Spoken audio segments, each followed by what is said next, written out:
ശ്രീ പത്മനാഭൻ. വനിതാ സംവരണം എന്ന ആവശ്യത്തിന് ദീർഘകാലത്തെ ചരിത്രമുണ്ടെന്ന് നമുക്കറിയാവുന്നതാണ്.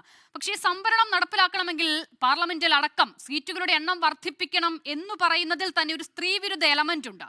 അതിനപ്പുറം പാർലമെന്ററി രാഷ്ട്രീയത്തിൽ പ്രത്യേകിച്ചും ദക്ഷിണേന്ത്യൻ സംസ്ഥാനങ്ങളുടെ അവകാശം, പ്രാതിനിധ്യം അത് വലിയ നിലയിൽ കുറയാൻ കാരണമാകും ഈ പുതിയ ഭേദഗതി, പുതിയ നിർദ്ദേശം എന്നുള്ളതാണ് പൊതുവിൽ പ്രതിപക്ഷത്തിന്റെ ആശങ്ക. അതിലൊരു ജനാധിപത്യ വിരുദ്ധതയുണ്ട്, സ്വാഭാവികമായും ആശങ്കയ്ക്ക് അടിസ്ഥാനവുമുണ്ട്. അതുകൊണ്ട് തന്നെ അപ്പോൾ പ്രതിഷേധങ്ങൾ പ്രതീക്ഷിക്കാതെ ആയിരുന്നോ ഈ തീരുമാനം?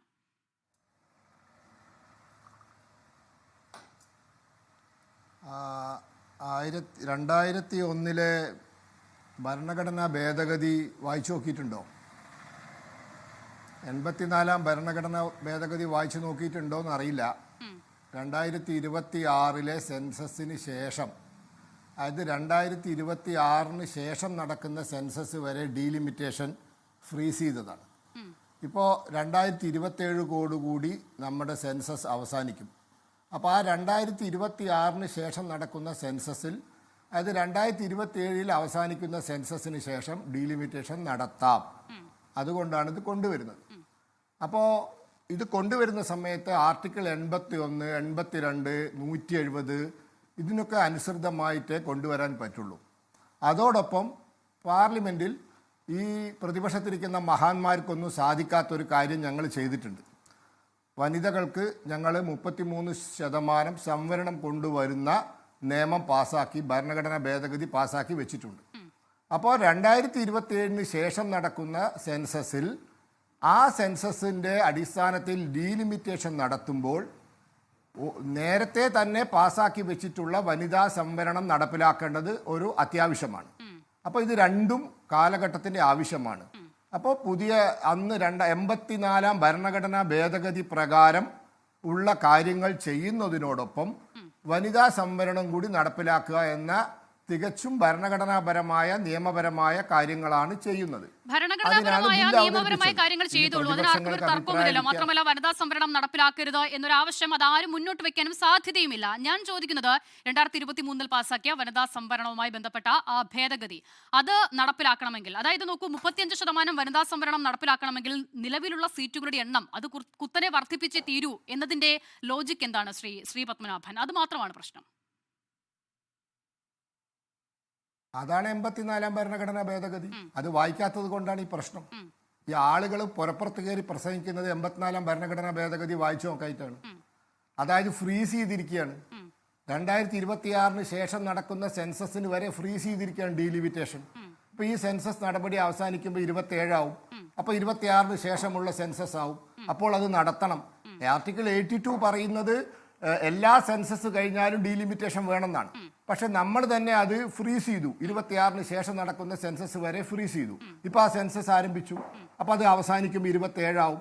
അപ്പോൾ 27 ആവുമ്പോൾ 27 ശേഷമുള്ള തെരഞ്ഞെടുപ്പുകളിൽ ഈ ഡീലിമിറ്റേഷൻ വേണം. അങ്ങനെ ഡീലിമിറ്റേഷൻ നടത്തുന്ന സമയത്ത് വനിതാ സംവരണ ബില്ലിന്റെ അവിടെ പാസ്സാക്കി വെച്ചതുണ്ട്. അത് ഒരുമിച്ച് നടപ്പിലാക്കാൻ സാധിക്കും. അപ്പൊ ഇത് ഒരുമിച്ച് കൊണ്ടുവരികയാണ്. ഇതാണ് അതിന്റെ പോകുന്നത്. അതിനെക്കുറിച്ചല്ല ചോദ്യം. ഡീലിമിറ്റേഷനുമായി ബന്ധപ്പെട്ട് താങ്കൾ പറയുന്ന വാദമൊക്കെ 2023 ഈ ഭേദഗതി പാസ്സാക്കുമ്പോൾ, വനിതാ പ്രാതിനിധ്യവുമായി ബന്ധപ്പെട്ട ഈ നിയമം പാസ്സാക്കുമ്പോൾ അത് 2024 തെരഞ്ഞെടുപ്പിൽ തന്നെ നടപ്പിലാക്കണമെന്നുള്ളതായിരുന്നല്ലോ അന്ന് പ്രതിപക്ഷ കക്ഷികൾ പ്രധാനമായും മുന്നോട്ട് വെച്ച ആവശ്യം. എന്താണ് അന്ന് അത് നടപ്പിലാക്കാൻ സാധിക്കാതിരുന്നത്? അത് നീട്ടിവെച്ചത് ആരാണ്? പിന്നീട് അത് ഡീലിമിറ്റേഷനൊപ്പം മാത്രം നടപ്പിലാക്കാൻ സാധിക്കും. അത് ശരിയാണ്, താങ്കൾ പറയുന്ന പോലെ അതിനൊപ്പം നടപ്പിലാക്കാൻ സാധിക്കും. അതിലാർക്കാണ് തർക്കം? അതുകൊണ്ടാണല്ലോ അത് നടപ്പിലാക്കാനായി നിങ്ങൾ ഉദ്ദേശിക്കുന്നത്. അത് അങ്ങനെ നടപ്പിലാക്കാൻ തീരൂ എന്നൊരു നിർബന്ധ ബുദ്ധിയുണ്ടോ? അതെന്തിനാണ്? അത് ഡീലിമിറ്റേഷന് ശേഷം റിസർവേഷൻ കൊണ്ടുവരാൻ പറ്റുള്ളൂ. Any change in reservation can only be conducted after delimitation. ഡീലിമിറ്റേഷന് ശേഷമേ റിസർവേഷനിൽ മാറ്റം വരുത്താൻ പറ്റുള്ളൂ. അങ്ങനെ ഒരു പ്രശ്നമുണ്ട്. ഇതൊന്നും ഞങ്ങൾ കൊണ്ടുവന്ന ഭരണഘടനാ ശില്പികൾ എന്ന കോൺസ്റ്റിറ്റ്യൂഷണൽ അസംബ്ലിയിൽ ജനസംഘത്തിന് പ്രതിനിധീകരിച്ച് ഒരാളെ ഉണ്ടായിരുന്നുള്ളൂ, ഡോക്ടർ ശ്യാമപ്രസാദ് മുഖർജി. ഞങ്ങൾക്ക് ഒരാളെ ഉണ്ടായിരുന്നുള്ളൂ. മിക്കവാറും എല്ലാ അംഗങ്ങളും, ബഹുഭൂരിപക്ഷ അംഗങ്ങളും ഇന്ത്യൻ നാഷണൽ കോൺഗ്രസുമായി ബന്ധപ്പെട്ടവരാണ്. അവരാണ് ആർട്ടിക്കിൾ 82 പാസ്സാക്കിയത്, 81 പാസ്സാക്കിയത്, 170 പാസ്സാക്കിയത്. അപ്പോൾ ഡീലിമിറ്റേഷൻ വരണമെങ്കിൽ, എനി ചേഞ്ച് ഇൻ റിസർവേഷൻ, സംവരണത്തിൽ മാറ്റം വരണമെങ്കിൽ സെൻസസ് വരണം, ഡീലിമിറ്റേഷൻ വരണം, എന്നിട്ടേ സംവരണത്തിന് മാറ്റം വരുത്താൻ പറ്റുള്ളൂ. ഇവരൊക്കെ തന്നെ പാസ്സാക്കിയ നിയമത്തെ ഇവരൊക്കെ തന്നെ തരാതരം അല്ല, ഏറ്റവും ലേറ്റസ്റ്റ് സെൻസസ് 26-ന് ശേഷം, അതായത് 27 ഇപ്പോൾ തുടങ്ങിയ സെൻസസ് അവസാനിക്കും 27 ആവും. ആ സമയത്ത് ലേറ്റസ്റ്റ് സെൻസസ് 27 സെൻസസ് ആണോ? അങ്ങനെയാണല്ലോ ഇപ്പോഴത്തെ ആക്ട് വായിച്ചു നോക്കിയില്ല. ആക്ടിൽ പറഞ്ഞത് as per the latest census വേണമെന്നാണ്. As per the latest census വേണമെന്നാണ്. ഇത് നടപ്പിലാക്കുമ്പോൾ നാളെ ബില്ല് വരികയാണല്ലോ, അത് ഇപ്പോൾ നടപ്പിലാക്കിയാൽ എങ്ങനെയാണ് ലേറ്റസ്റ്റ് സെൻസസ് അതിന് ആധികാരികമാകുക? അപ്പോൾ അങ്ങനെ വരുമ്പോൾ ഏറ്റവും ഒടുവിൽ വന്ന സെൻസസ് 2011 സെൻസസ് അല്ലേ? അത് 15 വർഷം മുൻപത്തതാണ്. എന്തായി പറയുന്നത്? നിയമം പാസ്സാക്കി പിറ്റേന്ന് നടപ്പിലാക്കാൻ പറ്റുമോ?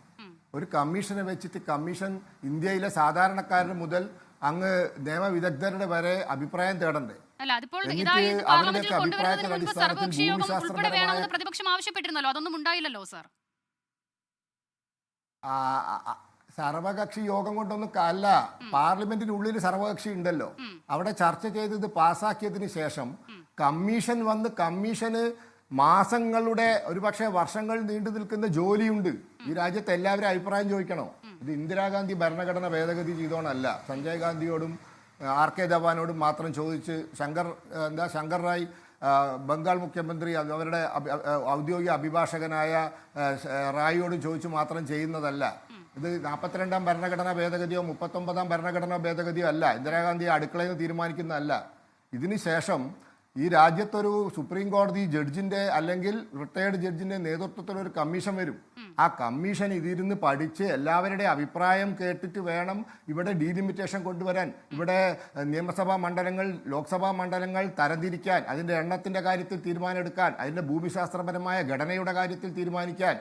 ഭൂമിശാസ്ത്രപരമായ ഘടന നോക്കണം, ജനസംഖ്യാ ഘടന നോക്കണം. ജനസംഖ്യാ ഘടന നോക്കണമെന്ന് ഞങ്ങളല്ല പറഞ്ഞത്, 82 പറഞ്ഞതാ, BJP ഉണ്ടാക്കിയതൊന്നല്ല. അപ്പൊ ഇതൊക്കെ നോക്കുമ്പോൾ ഒരുപാട് സമയമെടുക്കും. ഇത് ഈ ആഴ്ച പാസ്സാക്കി അടുത്ത ആഴ്ച നടപ്പിലാക്കാനൊന്നും പറ്റില്ല. അപ്പൊ ഇതിന് സമയമെടുക്കും. ഇത് 2029 ലോക്സഭാ തെരഞ്ഞെടുപ്പ് ആകുമ്പോഴൊക്കെ ഈ നടപടിക്രമങ്ങൾ പൂർത്തിയാക്കുള്ളൂ. ഇത് ഒരു ലോങ് പ്രോസസ്സാണ്. ഇതിനെന്തോ 4 ദിവസത്തെ പരിപാടിയായിട്ടൊന്നും ചിത്രീകരിക്കേണ്ട. ഇത് മറ്റേ മുൻകാല പ്രാബല്യത്തോടെ ഭരണഘടനാ ഭേദഗതി പാസ്സാക്കിയെടുത്ത അല്ലെങ്കിൽ നടപ്പിലാക്കിയ ഇന്ദിരാഗാന്ധി ചെയ്ത പണിയൊന്നും ഞങ്ങൾ ചെയ്യില്ല. അതൊക്കെ ഇവിടെ സമയമെടുത്ത് ചർച്ച ചെയ്ത് എല്ലാ വിഭാഗം ആളുകളുടെ അഭിപ്രായം തേടിയതിനു ശേഷമാണ് ഓരോ നിയോജക മണ്ഡലങ്ങളും പുനർനിർണ്ണയിക്കാൻ പോകുന്നത്, എണ്ണം നിശ്ചയിക്കാൻ പോകുന്നത്. പാർലമെന്റിൽ കൊണ്ടുവരികയും പാസ്സാക്കുകയും പിന്നീട് നടപ്പിലാക്കുകയും ചെയ്ത എല്ലാ നിയമവും അപ്പോൾ താങ്കൾ പറയുന്നത് പോലെ എല്ലാവരുടെയും അഭിപ്രായങ്ങൾ കേൾക്കുകയും അതിന്റെ അവർ പറഞ്ഞ അഭിപ്രായങ്ങൾ സ്വീകരിക്കുകയും അതനുസരിച്ചുള്ള മാറ്റം വരുത്തിയിട്ടാണോ എന്നുള്ളത് പോയ കാല ചരിത്രം നമ്മുടെ മുന്നിലുണ്ട്.